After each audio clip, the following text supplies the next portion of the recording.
Bonjour et bienvenue dans l'émission Humanitaire. Nous sommes tout ce mois au restaurant Libermessence. Vous savez, on est en mode nomade. Tous les mois, on bouge pour faire découvrir des lieux, des personnes atypiques, des personnes qui ont du cœur et des entrepreneurs qui œuvrent avec le cœur. Aujourd'hui, on reçoit une autrice qui a écrit un livre touchant et poignant. Bonjour Louise. Bonjour Laurent. Tu passes bien le micro. Hop, voilà, ouais. Bonjour. Merci d'être là, Louise Guillemot. Donc, tu as écrit un feu d'artifice dans ma vie, foncé. C'est le tome 1, foncé ou sans foncer. Oui, tout à Bravo. fait. Ben, merci. D'avoir écrit ce premier roman. En fait, c'est un roman fort et touchant, en fait, parce que on sent que c'est un récit qui est un récit de vie, une sorte d'autobiographie, mais romancé, c'est ça? Oui, tout à fait. Romancé aussi. Et qu'est-ce qui représente pour toi, ce livre, en fait? Et pour moi, ce livre, c'est vraiment une revanche, un peu sur la vie, justement, sur une période de ma vie qui a été vraiment difficile. Et quand en 2017, mon corps s'est arrêté de fonctionner pour des raisons qui m'échappent un peu, mais en tout cas, à ce moment-là, j'avais besoin effectivement de m'extérioriser, de faire quelque chose quand j'ai retrouvé un petit peu ces muscles qui ont voulu refonctionner. Et donc, l'écriture est devenue quelque chose à la fois de bénéfique, dans un premier temps un peu thérapeutique aussi. Et puis, d'être resté autant allongé pendant des centaines d'heures, l'imagination est venue agrémenter tout ça. Et du coup, à force, de fil en aiguille, ce récit à la fois autobiographique est devenu très romancé, avec une histoire pleine d'aventures, avec de l'amitié, avec de l'amour, et avec des valeurs fortes que j'avais envie de mettre dedans. Ouais, c'est vrai que on a eu déjà des premiers retours, des personnes qui ont pleuré, qui se sont identifiées, qui ont souri aussi, qui ont retrouvé la foi aussi, des fois, de se dire faut y croire. C'est ça qu'on sent dans ton livre, en fait. C'est un peu ça, oui, effectivement. C'était un petit peu, un combat de dire il faut y croire même quand on est au fond du gouffre. Il y a toujours des moyens de trouver des solutions pour s'adapter à cette vie qui nous donne des fois des épreuves. Il y a ce corps qui est parfois effectivement pas toujours en harmonie avec sa tête. Moi, ma tête continue à fonctionner à 100 à l'heure, mais voilà, l'harmonie du corps était pas encore possible, donc il a fallu pendant cette période-là trouver des solutions, et l'écriture est devenue un échappatoire. Des fois c'était 5 minutes par jour, des fois c'était 1 heure, des fois c'était allongé, mais en tout cas voilà, un rapport entre le corps et l'esprit qui faisait qu'à un moment donné l'imagination allait plus loin. Il fallait attendre que mon corps me permette d'écrire, donc c'est pour ça que ça a mis du temps. J'ai mis 4 ans à écrire ce livre. Mais donc pour moi, voilà, c'est à la fois une délivrance, mais aussi un cadeau et un outil que j'ai voulu partager du coup autour de moi, parce qu'effectivement, quand j'ai commencé à en parler un petit peu à mes proches autour de moi, et ben les gens m'ont dit mais il faut partager parce que ça donne envie de vivre, parce que ça donne envie de sourire à la vie, parce que C'est ça que c'est ça, c'est la transmission que j'ai envie de faire. Et est-ce que tu pensais d'entrée, en fait, que c'était un livre que t'écrivais, ou au départ c'était pour toi, ou est-ce que tu t'es dit d'entrée je vais écrire un livre? Non, vraiment, au départ, c'était vraiment un échappatoire pour moi. Parce qu'au départ, on vous demande comment ça va, et vous protégez vos proches, vos amis, votre entourage, vous dites oui, ça va. Mais en fait, non, ça ne va pas du tout. Donc, en fait, on le met en écriture, je l'ai mis dans des mots, et en fait, c'était dans un premier temps, effectivement, pour moi. Et avec le temps, on s'aperçoit qu'en créant cette histoire, elle peut être partagée et apporter bien plus que ce que je m'étais imaginé au départ. Voilà, donc c'est un feu d'artifice dans ma vie. En fait, vous avez l'affiche à l'écran. On peut trouver sur Amazon. En fait, c'est ça. Tu as fait de l'auto-édition. Tout à fait. Donc en salon aussi, puisqu'on peut me rencontrer dans la région, et effectivement sur tous les sites Amazon, en Cultura et dans toutes les librairies en France. Voilà. En tout cas, vous pouvez rencontrer Louise. Elle est souvent en train de faire des dédicaces dans des salons autour. Pour l'instant, on est en Occitanie, mais tu risques d'être appelé. On ne sait pas. En tout cas, ton livre, c'est le fait que tu te livres comme ça. Comment ont perçu tes proches ou quoi? Enfin, comment ça a été perçu? Est-ce que des gens t'ont découvert? Oui, parce que du coup, être resté dans ma bulle et dans cet endroit où voilà, j'ai été un peu coupée du monde, ce monde médical aussi. Du coup, les gens ne comprenaient pas forcément ce que j'ai vécu ou ce que je vis.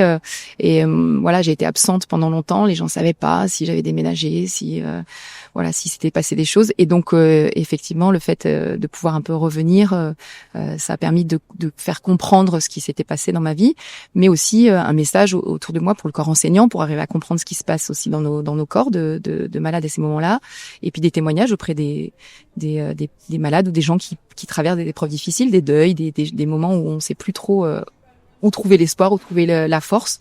Et donc la ressource, moi ce que j'ai découvert est surtout en soi en fait.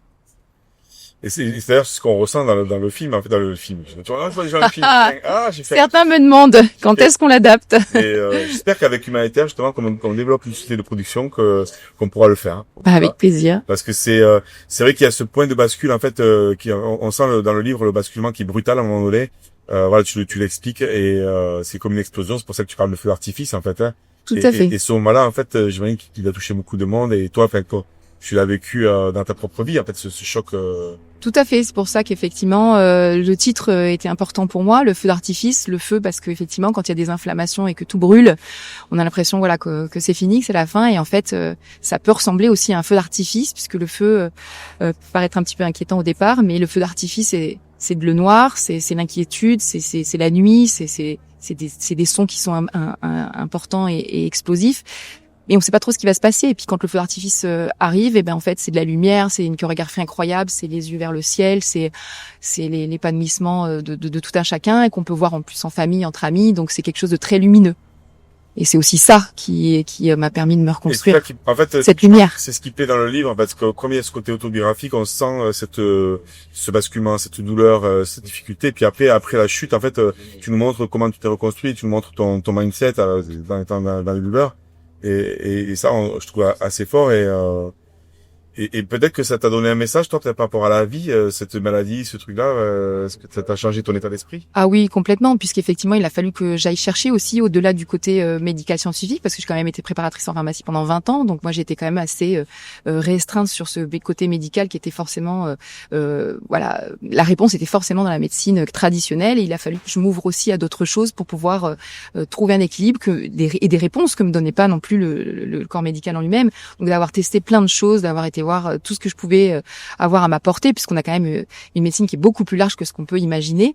Maintenant, on en parle beaucoup, mais voilà, j'ai testé la méditation, j'ai testé la sophrologie, j'ai testé les guérisseurs de feu, parce qu'à un moment donné, les médicaments suffisent pas, et on vit des choses incroyables avec des gens qu'on n'aurait pas soupçonnés, juste avec des mains ou de l'énergie, ou des choses qui pour moi étaient peut-être un peu dans l'invisible et pas forcément concret. On s'aperçoit que dans le corps, il se passe vraiment des choses, et voilà, moi je suis très reconnaissante d'avoir eu cette ouverture d'esprit, voilà, et puis aussi cette façon de pouvoir redevenir acteur aussi de soi. On a tendance à écouter ce qu'on nous dit et faire ce qu'on nous fait faire, mais le fait de redevenir acteur de soi et de pouvoir reprendre aussi ce contrôle de soi passe aussi par cette écoute de soi, de qu'est-ce qui pourrait nous faire du bien, et ça dépasse un petit peu effectivement des fois les cases qu'on s'était mis au départ.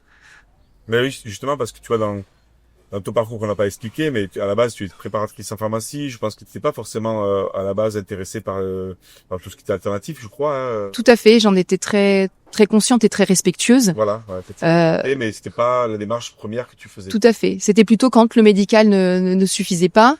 On avait quand même des post-it, je me souviens, derrière les comptoirs, en disant bon bah voilà, on a tout essayé pour la verrue, on a fait 10 traitements, 10 vernis, 10 techniques. On va vous donner l'adresse de ce monsieur. Il paraît que ça marche. Mais il paraît que ça marche. Est-ce que vraiment, voilà, les gens reviennent et nous disent quand même ça marche. Donc on sait pas l'expliquer, mais en tout cas voilà, il y avait quand même des solutions où moi je me doutais qu'il y avait quand même des choses qui me dépassaient, puisque les gens reviennent après, puisque c'est des patients voilà que j'avais souvent sur des pathologies récurrentes, et en essayant ces nouvelles techniques ou des guérisseurs, des coupeurs de feu, mais voilà, en chimio, on avait vraiment des retours ultra positifs de gens qui disaient mais heureusement qu'elle m'accompagne dans tout ce parcours, parce que voilà, elle m'a aidé à traverser ces périodes-là, pas que avec le médical, le paramédical. Pour moi, c'est vraiment, ça doit être, voilà, une médecine un peu holistique où vraiment on prend en compte le corps, l'esprit et puis toutes les techniques qu'on a à notre disposition. À un moment donné, voilà, il fallait tester.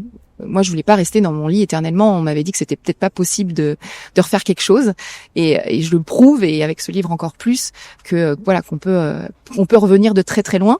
Et puis je dois vivre aussi avec, puisque c'est une maladie chronique qui existe aussi en moi. Donc il y a toujours une part de moi qui doit aussi travailler sur ce corps pour le garder en bonne santé, voilà, avec une double vie un petit peu avec le corps médical aussi. Mais je l'accepte beaucoup mieux aujourd'hui. Donc c'était aussi ça, de faire accepter ces parts de nos vies qu'on n'a pas toujours choisies au départ, mais avec lesquelles on peut trouver de la lumière, y mettre beaucoup d'intention et en faire quelque chose. Et j'en suis encore moi absolument abasourdie par ce que m'offre la vie. J'en suis encore très reconnaissante autour de moi, avec tous ces témoignages, voilà, ces retours de livres, en disant ça m'a aidé, j'ai pleuré, j'ai rigolé, et ça m'a donné de la force, et c'était le but. Ça s'adresse vraiment à tout le monde. Voilà. Ouais, c'est ça qui est bien, parce que ça t'a guéri toi, guéri. En tout cas, ça t'a apporté une force, le fait de le poser sur papier. Et puis maintenant, voilà, en tout cas, si vous voulez vous régaler, c'est Un feu d'artifice dans ma vie de Louise Guillemot. En auto-édition, vous le trouvez sur Amazon. Donc tome 1, oui. Je crois qu'il y a plusieurs tomes en fait. C'est une saga, donc en fait il y a 2 tomes. Donc je vous présente le deuxième parce qu'effectivement, je sais pas où est-ce qu'on le monte. Voilà. Le tome 2, il était déjà écrit en fait. Le tome 1 et le tome 2, je les ai écrits ensemble, mais je devais pas le sortir de suite. Bien sûr, on sort toujours le tome 1 et puis on attend de voir ce que ça donne. Mais j'ai eu tellement de retours de lecteurs qui voulaient absolument lire la suite que moi, étant aussi une grande lectrice, j'avais pas envie de forcément faire attendre mon lectorat. Donc je l'ai sorti assez rapidement. Donc c'est pour ça il est arrivé là au printemps. Et donc on peut avoir comme ça l'intégralité de l'histoire de Lou, puisque effectivement ça s'adresse aussi à des romancières qui adorent lire toutes sortes d'aventures, aussi bien voilà aux gens qui ont besoin de se retrouver, autant au point de vue à tous les niveaux. J'ai des lecteurs de partout. J'ai même des ados. J'ai des gens qui ont traversé des choses. J'ai des gens qui aiment la lecture, qui aiment l'aventure. Il y a des gens qui adorent les sagas. Enfin voilà, c'est très riche. Beaucoup de femmes aussi. Une grande communauté de femmes. Eh ben oui, j'imagine. Ouais, parce que c'est une femme qui vit à 100 à l'heure, donc on se retrouve dans notre société avec des femmes qui sont très investies. Donc voilà. Justement, il y a des messages pour savoir comment ralentir, comment elle a changé de priorité dans sa vie. Merci Louise. Donc, si vous voulez en savoir plus, un feu d'artifice dans ma vie, vous avez le lien en dessous. Merci Louise d'être venue répondre à nos questions. Et merci Laurent. Partager ton témoignage. Merci pour la bonne continuation en tant qu'autrice et puis on se dit à bientôt alors quoi. Merci Laurent. Merci. Bonne journée. Et viva la vida. Au revoir.